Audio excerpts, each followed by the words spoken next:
எல்லாருக்கும் வணக்கம். இந்த நாளில் கூட வேதத்திலிருந்து ஒரு பகுதி வாசித்து 1000 வருஷம் குறித்து ஆலோசிப்போம். வெளிப்படுத்தல் விசேஷம் 20வது அதிகாரம் 5வது வசனம். மரணம் அடைந்த மற்றவர்கள் அந்த 1000 வருஷம் முடிவளவும் உயிரடையவில்லை. இதுவே முதலாம் உயிர்த்தெழுதல். முதலாம் உயிர்த்தெழுக்கு பங்குள்ளவன் பாக்கியவான், பரிசுத்தவானுமாய் இருக்கிறான். இவர்கள் மேல் இரண்டாம் மரணத்துக்கு அதிகாரம் இல்லை. இவர்கள் தேவனுக்கும் கிறிஸ்துவுக்கும் முன்பாக ஆசிரியாக இருந்து அவரோடு கூட 1000 வருஷம் அரசாழ்வார்கள். அப்போ 1000 வருஷம் அரசாட்சியில் யார்? மரித்தவர்கள் அந்த 1000 வருஷம் உயிரடையவில்லை. யார் மரித்தவர்கள்? உலகத்தார் எல்லாமே கிறிஸ்துவுக்குள்ள மரித்தவர்கள். இந்த பூமியில் ஒரு தரம் மரிப்பதும் பின்பு நியாயத்தீர்ப்பு அடைவதும் மனுஷனுக்கு நியமிக்கப்பட்டுள்ளது. மரணம் அடைந்தவர்கள் யாரும் இந்த 1000 வருஷ அரசாட்சியில் உயிர்த்தெழுந்து நம்மளை மாதிரி மாம்சத்தில் இருந்து மறுபடியும் பழுகி பெருகி வாழ்வது இல்லை. மரணம் அடைந்த மற்றவர்கள் அந்த 1000 வருஷம் முடிவளவும் உயிரடையவில்லை. எல்லாருமே இந்த உலகத்தில் ஒரு தரம் மரித்தால் முடிஞ்சு போச்சு. மறுபடியும் இந்த பூமியில் அவங்க மாம்சத்துலேயோ மகிமை சரீரத்திலேயோ வந்து வாழ்ந்து ஆட்சி செய்வதில்லை. ஆகவே ஒரு தரம் மரிப்பதும் பின்பு நியாயத்தீர்ப்பு அடைவதும். அப்போ யார் இந்த முதற் பலன்? யார்? கிறிஸ்துவுக்காக தீட்டுப்படாதவர்கள். அவருடைய வார்த்தையின்படி, தேவனுடைய வார்த்தையின்படி மிருகத்தையாவது அந்த சொருபத்தையாவது வணங்காமலும் தங்கள் நெற்றியில் தங்கள் கையில் அதை முத்திரை தரித்து கொள்ளாமல் இருந்தவர்களை கண்டேன். அவர்கள் உயிர்த்தார்கள். கிறிஸ்துவுக்குள்ள வார்த்தை ஏற்றுக்கொண்டு சுரூபத்தையும் அதன் முத்திரையும் தரிக்காது இருக்கும்போது நாம் உயிர்த்து 1000 வருஷம் இந்த பூமியில் இயேசு என்னைக்கு 1000 வருஷம் அரசாட்சி தருவாரோ அன்னைக்கு இருக்கிற பரிசுத்தவான்கள். மரித்து போன பரிசுத்தவான்கள் யாரும் உயிரோடு வரவில்லை. வேதத்தில் ஆதாரத்தோடு நம்ம பார்க்க முடியும். மரணமடைந்த மற்றவர்கள் அந்த 1000 வருஷம் முடிவளவும் உயிரடையவில்லை. இதுவே முதலாம் உயிர்த்தெழுதல். எது? அதுக்கு மேலே சொல்லப்பட்ட அந்த வார்த்தை, அதன் முத்திரையை தரித்து கொள்ளாமல் இருந்தவர்கள் கண்டேன். அவர்கள் உயிர்த்து. யார்? கிறிஸ்துவுக்குள்ள ஞானஸ்தானம் பெற்ற நம்ம அனைவரும் அவருடைய உயிர்ப்பில், அவருடைய தேவனுடைய வார்த்தையில் உயிரடைந்து விட்டோம். 1000 வருஷம் அரசாட்சி என்னைக்கு ஆரம்பிக்கிறதோ அன்னைக்கு இருக்கிற பரிசுத்தவான்கள், ஒரே தேவனை ஆராதிக்கிறவர்கள் முதற் பலன். அதுதான் தேவனுடைய வார்த்தையில் ஆலோசனையை நம்ம பார்க்க முடியும்.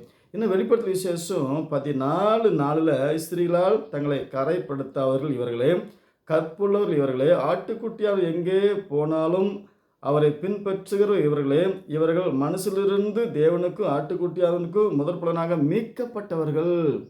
ஸ்திரியால் கரைப்படாதவர்கள், உலகத்தால் சபையால் தீட்டுப்படாதவர்கள், இவர்கள் முதற் பலன். இவர் தான் உயிர்த்தெழுந்தவர்கள். ஆகவே 1000 வருஷம் அரசாட்சியில் மரித்தவர்கள் யாரும் உயிரடைவதில்லை. பரலோகத்துக்கு போன யாரும் பூமிக்கு வருவதில்லை. ஒரு தரம் மரிப்பதும் பின்பு நியாயத்தீர்ப்பு அடைவதும் மனுஷனுக்கு நியமிக்கப்பட்டுள்ளது. ஆகவே மரணம் அடைந்தவர்கள் உயிர்த்து 1000 வருஷ அரசாட்சியில் இருப்பதில்லை, பழுகி பெறுவதில்லை. 1000 வருஷ அரசாட்சி என்பது பழுகி பெருகி பூமியை நிரப்புவது. இந்த பூமியில் தான் 1000 வருஷ அரசாட்சி நடக்கும். அந்த காலத்துக்கு தேவன் அந்த காரியத்தை நேர்த்தியாக செம்மையாய் முடிப்பார். ஆகவே தேவனுடைய வார்த்தையை வாசித்து உலகம் முடியும் போது தான் இயேசு வருவார். இயேசு உலகம் முடிவு சகல நாட்டில் நம்மளோட கூட இருக்கிறார். அவர் வந்து ஒளிவ மலை காலை வச்சு அது 2ஆக பிளந்து அப்படிலாம் இல்லை. அது உலகம் முடியும் கடைசியில் 1000 வருஷம் அரசாட்சி முடிஞ்சு ரகசிய வருகை, புத்தி உள்ள மனவாட்டி எடுத்துக்கொள்ளப்பட்டு கல்யாண விருந்து, அது ஒரு வேறு இடத்துல ஆகாயத்தில் வேற ஒரு இடம். அது ஒரு ராஜாவின் அரண்மனை. ஆகவே 7 வருஷம் இங்கே சாத்தானுடைய ஆட்சி நடக்கும். அந்த 7 வருஷம் முடியறதுக்குள்ள 3 வருஷம் யூதர்களை ஏமாற்றி எருசலேமில் ஆலயம் கட்டி அங்கே சிகப்பு கடாரி வெட்டி விருத்த சேதனம் பண்ணி யூதர்களை ஏமாற்றுவான். யார்? கோமாளி தாத்தா, ரோமாபுரி கோமாளி தாத்தாவை நம்பி யூதருங்க கடைசியில் விழுந்து போவாங்க. அப்போ புத்தி உள்ள கண்ணி எடுத்து கொள்ளப்படுவார். மணவாட்டி மண்ணாண்டி விழுந்து போவோம். 1000 வருஷம் அரசாட்சி என்னைக்கு ஆரம்பிக்குதோ அன்னையிலிருந்து தேவனுடைய பிள்ளைகள் மரணம் அடையாமல், உலகத்தாருக்கும் மரணம் கிடையாது, எல்லாரும் வாழ போகிறோம். தேவனுடைய உலகத்தில் பூமியில் வாழ்கிற எல்லாருமே 1000 வருஷம் வாழ போகிறோம். 1000 வருஷம் ஆரம்பிச்சுன்னா புறஜாதிக்கு ரட்சிப்பு கிடையாது. யூதருக்கு எப்படி 2000 வருஷம் ரட்சிப்பு தடை பண்ணப்பட்டதோ அதே போல் 1000 வருஷம் அரசாட்சி ஆரம்பித்தா புறஜாதி நிறைவான உடனே புறஜாதிக்கு ரட்சிப்பு கிடையாது. அப்பமும் மீனும் கிடைக்கும், ரட்சிப்பு கிடையாது. இப்பொழுதே அந்த காலம் ரட்சிக்கப்பட வேண்டும். வார்த்தையை கேட்டு இன்னைக்கு யாரெல்லாம் இயேசு கிறிஸ்து நாமத்தில் ஞானஸ்நானம் எடுத்து ஆயத்தமாக இருக்கிறாங்களோ, ஒருவேளை இன்னைக்கு நாளைக்கு இந்த வருஷம் அடுத்த வருஷம் 5 வருஷம் 10 வருஷம் என்னைக்கு தெரியாது. 1000 வருஷம் கூட ஆகலாம். 1000 வருஷம் அரசாட்சி ஆரம்பிக்கிறதுக்கு. அது தேவனுடைய லிஸ்ட்டில் தேவனுடைய கணக்கில் உண்டு. ஆகவே நம்ம இந்த வார்த்தை விளங்கி கொண்டு நம்ம காலத்தில் நாம் எப்படி இருப்போமோ தேவனுக்கு சாட்சியாக வாழ்வோம். நம்ம சந்ததி நம்மளே கூட 1000 வருஷம் அரசத்தில் இருப்போம். தேவனுக்கு சித்தமானால் நடக்கும். மீண்டும் சந்திப்போம். வணக்கம். ஆமென்.